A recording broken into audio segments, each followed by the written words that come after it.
오늘은 마태복음 25장 14절에서 30절 말씀, 달란트의 비유에 대해서 말씀드리겠습니다. 주인이 세 사람에게 5개, 4개, 1개의 선물을 주고 떠나면서 더 많은 것을 만들어 놓으라고 주문합니다. 5개를 받은 사람은 즉시 가서 5개를 더 만들어 10개를 만듭니다. 2개를 받은 사람은 2개를 더 만들어서 4개를 만들고, 1개를 받은 사람은 게으르고 마음이 완악해서 1개를 그대로 땅에 가서 묻고 그대로 가지고 있습니다. 주님 와서 계산할 때 10개, 4개 만든 사람은 칭찬을 받지만 1개 그대로 즐거운 사람은 꾸중을 듣고 쫓겨나게 됩니다. 주인은 10개 받은 자에게 1개 받은 자 있는 것을 뺏어서 주라고 말합니다. 많은 자에게 더 많은 것을 받도록 하고 있는 것입니다. 많은 사람들이 자신의 달란트를 4개밖에 안 된다고 생각하고 2개나 5개 받은 사람을 부러워하고 자신의 개발을 소홀히 합니다. 이 달란트의 비유는 은사가 없다라고 자기를 합리화할 때 많이 사용하고, 그런 그 변명을 하나님께 통용되지 않는 것입니다. 게으른 이유는 1개 받은 사람의 남과 비교합니다. 자신의 은사가 하잘것 없어 보여 열심을 내지 않습니다. 사탄의 최고의 무기가 비교치임을 알아야 됩니다. 수도사였던 형제가 있었습니다. 그래서 형이 먼저 그 감독이 되었습니다. 그래서 즐거워했었습니다. 근데 전령이 와서 전했습니다. 당신의 동생이 그 감독이 아니라 주교가 되었다고 말하니까 형의 기쁨은 순식간에 사라져 버렸습니다. 사탄이 우리의 활력을 죽이는데 비교치라는 것을 사용하고 있다는 것입니다. 자긍심이 작아서 열의가 적어서 욕심이 적어서 일을 하려 들지 않습니다. 자신감이 없습니다. 우리의 자신감은 우리 자신의 능력으로부터 오는 것이 아니라 하나님으로부터 오는 것인데, 우리는 자신감을 일찍부터 상실하는 경우가 있습니다. 환경이 안 좋아서 사회가 너무도 빡빡하게 요새는 기천에서 용나는 일이 없기 때문에, 또 주위와 비교해 보니까 자신의 몸이 허약해서 병마가 있어서 여러 가지 이유로 우리의 자신감이라는 헬기를 뺏어가게 되면서 우리의 자신감이 없어지게 될 적에 노력하려는 마음을 없애려고 드는 경우가 많습니다. 선물의 숫자를 정하신 하나님의 선한 뜻을 믿고 따르지 않습니다. 누구는 4개, 10개 만들어 온 그 사람들 처음에 받을 적에 나보다 더 많이 받았잖아, 그렇게 말하면서 그 하나님 남을 한 개밖에 받지 못한 이 현실을 불평하게 되고 믿지 않는 것입니다. 아무리 적게 받은 것이라 할지라도 1개밖에 없다 할지라도 열심히 노력했다면 달라질 수 있다는 것을 믿지 않는다라는 것입니다. 하나님의 뜻을 믿지 않으니까 평생 그 현실에서 불평하고 불만하게 되고 일의 의욕이 없어지게 되고 자포자기로 되는 대로 살게 되고 현실만을 살게 되고 내일이 없는 삶을 살게 되는 것입니다. 이것이 보통 우리가 말하는 비유법입니다. 그러나 보통 또 다른 계산법이 있습니다. 10개 받은 사람이 있었습니다. 6개를 썼습니다. 60%를 썼습니다. 5개 받은 사람이 있습니다. 4개를 썼습니다. 80%를 썼습니다. 퍼센테이지에서는 5개 받은 사람이 더 많이 쓴 것이 맞습니다. 그러나 현실적인 면에서 보면 우리는 10개 받아서 6개 쓴 사람, 60%를 쓴 사람이 항상 인생에서 성공한 자, 축복받은 자라고 말합니다. 하나님의 계산법은 인간의 계산법과 같지 않습니다. 인간의 눈이라든가 마음이나 동기, 출발점, 노력, 환경, 의지 이런 것들만 보시고 계산해 주시는 것입니다. 얼마나 노력했느냐를 본다는 것입니다. 얼마나 많이 이루었느냐가 아니라 그 출발점에서 얼마나 많이 갔느냐라는 것을 말하는 것입니다. 많이 받은 적에 많은 것을 요구하십니다. 그러니까 10개 받은 사람은 6개를 쓰는 것이 아니라 그가 정말로 80% 쓴 5개 받아서 4개 쓴 사람 80%의 퍼센트에 오시려면 6개가 아니라 8개 이상을 써야 된다는 것입니다.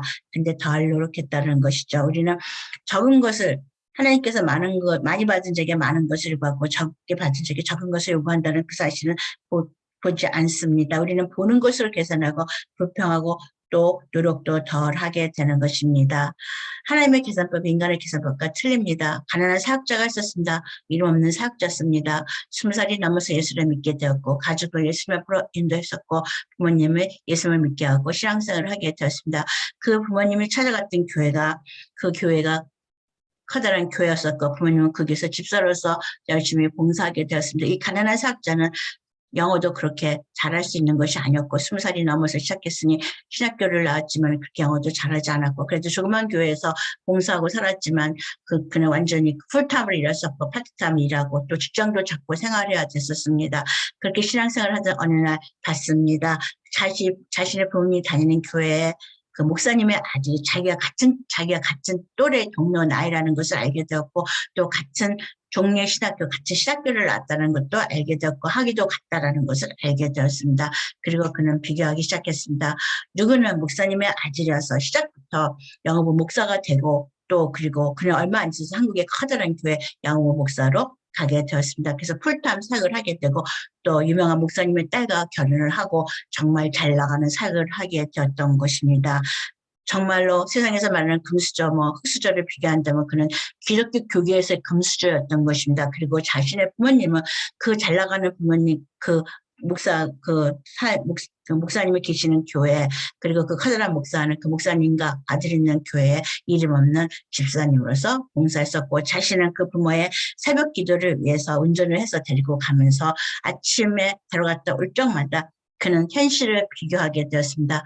누구는 똑같은 나이, 비슷한 나이인데, 같은 나이인데, 또 같은 교육 수준을 받았는데, 누구는 유명한 교회의 부목이 되었고, 영어 목사가 되었고, 풀타임으로 일하고 생활을 할 수 있고, 결혼도 했었는데, 누구는 아직도 가난하게 허덕이고, 나가서 주말에는 그 파트타임이라고 주중에는 다른 일을 해야 되고, 여전히 자신의 신앙생활에 대해서 그는 비관하기보다는 비교하게 되었습니다. 그리고, 우리 부모님은 그게 집사님이시고 그 목사님의 아버지는 그게 목사님이시고 이런 비교를 하게 되었던 것입니다. 그는 계산법에 대해서 누구는 더 받았고 누구는 덜 받았고 자신은 5개 받은 사람이 아니라고 열심히 노력해서 1개 받은 사람은 아니지만 2개쯤 받은 사람인 것처럼 여겨졌었습니다. 그는 그렇게 그래도 자기 생활 안에서 열심히 사역을 했었습니다. 세월이 15년이 20년이 또 지나게 됐었을 적에 이 목사님이 50대 초반이 되었을 적에 또 다른 얘기를 듣게 되었습니다. 그 잘 나갔던 그 교회